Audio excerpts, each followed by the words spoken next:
Trump a affirmé sa conviction que le régime ukrainien de M. Zelensky est coupable d'avoir provoqué la guerre. Pourquoi? Pour avoir accepté de servir de valet, avoir accepté de servir de bras armés de l'impérialisme américain, et bien des gouvernements démocrates, Biden et avant cela d'ailleurs, Obama.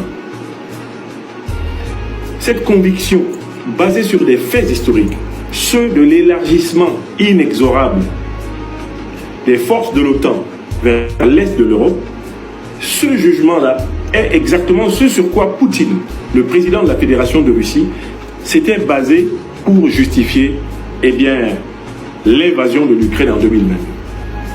Il a dit, pour la sécurité de la Russie, il est hors de question que l'Ukraine soit armée de missiles qui peuvent frapper la capitale russe en 16 minutes.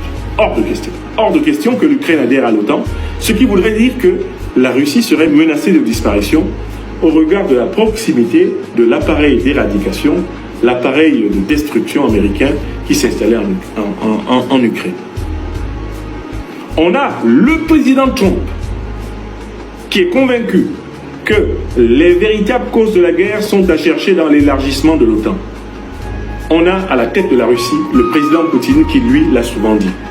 Ainsi, le géant américain et le géant russe s'accordent aujourd'hui à dire ce que les intellectuels critiques, et j'en suis, critiques de la France-Afrique, critiques de la domination, avaient déjà dit.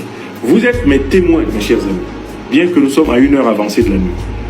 N'ai-je pas soutenu ici devant vous la thèse selon laquelle le conflit russo-ukrainien n'était pas un conflit délibérément déclenché par la Russie, mais un réflexe de survie de la Fédération de Russie face à l'évolution, face à l'avancement du dispositif de coercition et de menace de dissuasion militaire et même nucléaire de l'OTAN aux portes de la Russie.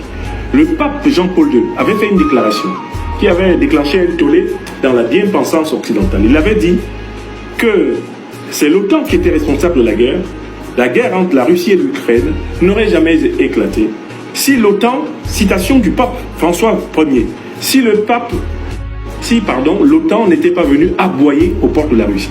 C'était exactement les mots, c'était les mots utilisés par le pape de Rome.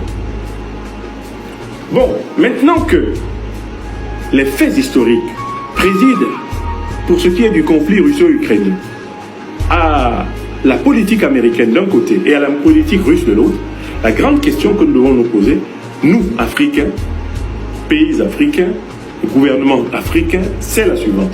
Qu'est-ce qui va se passer pour nous maintenant qu'il y a un revirement de la doctrine américaine concernant la guerre russo-ukrainienne?